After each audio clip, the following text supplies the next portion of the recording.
Thank you for browsing page 121. Today we're going to take a look at an entry from the Monster Manual, one of my faves. They're all my faves. I love these. I say that almost every video, one of my faves. But it's so much fun to just go through the book. And in this case, we're going to look at the Medusa. Don't look at the Medusa. You'll turn to stone. Number appearing 1 to 3. Armor class is 5. 6 hit dice. Number of attacks 1. Damage 1 to 4. Gaze turns to stone plus poison. No special defenses. Magic resistance is standard. They're very intelligent. They're lawful evil, and they're medium size. Doesn't sound that scary, right? Medusa are hateful humanoid creatures which dwell in dark caves or caverns, venturing forth on occasion to seek prey. They try to beguile humans to look into their eyes. The gaze of Medusa's eyes will turn creatures within 30 feet to stone, unless they make their saving throw versus petrification. If an opponent averts his eyes, the Medusa rushes up so that its asp-like head growth can bite at the victim. The range of these attacks is but 1 feet, and the victim bitten must save versus poison or die. If the Medusa's gaze is reflected back, the creature will turn itself to stone. Medusa speak both their tongue and common. Medusae are able to see astral and ethereal creatures, and their petrification gaze is as effective on those planes as it is on the material. So if you got somebody in the border ethereal peeking into your room, the Medusa can not only see it, but she can turn her gaze on it and try to turn them to stone. Description: the body of Medusa appears quite shapely and human. They typically wear human clothing. However, the face is a horrid visage, and its snaky hair writhes, so it's a close distance, within 20 feet, this gives the creature away. The glowing red-rimmed eyes of Medusa are visible clearly at 30 feet. So there you have it. That's how she turns you to stone. She locks gaze with you, and boom, you're done. I love that. I love the Medusa. So let's take a look. Armor class 5, not that formidable. 6 hit dice. You're going to be somewhere around 30 to 35 points, hit points on the creature. And her main attack, of course, is her distance gaze. So I've had players say, "Oh, I'm not going to look at her eyes. I'll look at her feet, and I'll swing at her feet." I still count that as averting your gaze. If you do not have the blind fighting skill, you're -4 attack, -4 damage. That can be formidable. Medusa, I have put Medusas in as low as 5th, 6th level, and they work all the way up to 12th. They're a very good encounter no matter when, because of the save or be petrified deal, or save or be turned to stone, or I'm sorry, be poisoned if they bite you. So there's lots of things this can bring. Also, 1 to 3 appearing can be a big challenge. You avert your gaze from the one you know about. The one standing behind you wearing the ring of invisibility pops into sight, and now you're staring at her whether you want to or not. You're automatically just looking at her.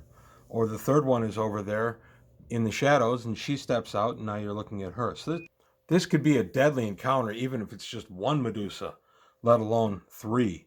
I don't ever remember using 3 Medusa. I think I did 2 one time.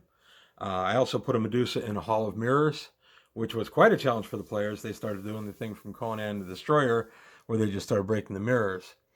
But averting your gaze is not that easy in D&D. If you have blind fighting skill, you're only -2 when you are fighting in the darkness or with your eyes closed to avoid the Medusa's gaze. I'm pretty picky on that because it would be really, really tough to fight something you just plain couldn't look at. Other uses for the Medusa, I've put them in urban settings where they're just the strange old lady who lives up the road, and if they ever come out, they're always cloaked in heavy cloak over their head, and they stay kind of to the shadows. And I actually had the players believing one time they were going to be dealing with a vampire.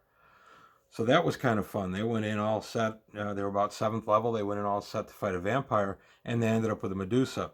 I did get one of the players on the petrification gaze with that one, just the initial surprise. Even though, again, you shouldn't look at a vampire because vampires have a charm gaze. But still, it was a fun encounter. One of the best I ever did was I had the Medusa tag along with the party. Well, how could you do that? Well, she had a hat of disguise on, and she made the hat make herself look like a normal human woman with hair that just seemed really bouncy. And I also threw in the background that sometimes out of the corner of or just a little bit off to the side, player characters would hear like a slight hissing, and they'd look around, they couldn't find it. It was just a clue here or there that she wasn't what she appeared to be. They didn't take her at face value. They didn't think she was a Medusa. So while they were divvying up some treasure after a heavy combat where they had been weakened. She, as the NPC, came up to help and asked one of the players where it hurt, and as the player told her, she dropped the cloak, or the hat of disguise illusion, and he suddenly was looking at the full face of the Medusa, fails to save, he's petrified. The rest of the group was able to take her out fairly quickly, but I had my fun with it. Plus, she was a pain in the butt. So sometimes making an NPC a pain for the player characters can be a lot of fun when the players get around to actually dealing with the the NPC. But let me know what you think. If you use Medusa, there was a Dragon write-up years ago where they gave the Medusa a male counterpart, the Mater. And together, of course, they can make young Medusa or Maters. And the Mater had, his shtick was that he ate stone. So maybe I'll take a look at him sometime down the line if there's any interest. But let me know what you think about the Medusa, how you've used them, how you've been devious with them. Invisibility is definitely their friend. And of course, gotta love the Ray Harryhausen Medusa from Clash of the Titans in '81, and even the remake Medusa, even though it looked very CG from the 2011 film, I think it was 2011, looked pretty good. But let me know what you think. If you used Medusa to good effect at your table. But in the meantime, that's all I've got today from page 121. I want to thank you for your time. Thanks for watching. Please like and subscribe, tell your friends, and take a look at the Patreon, see if you can help me out there. And I'll see you next time on page 121.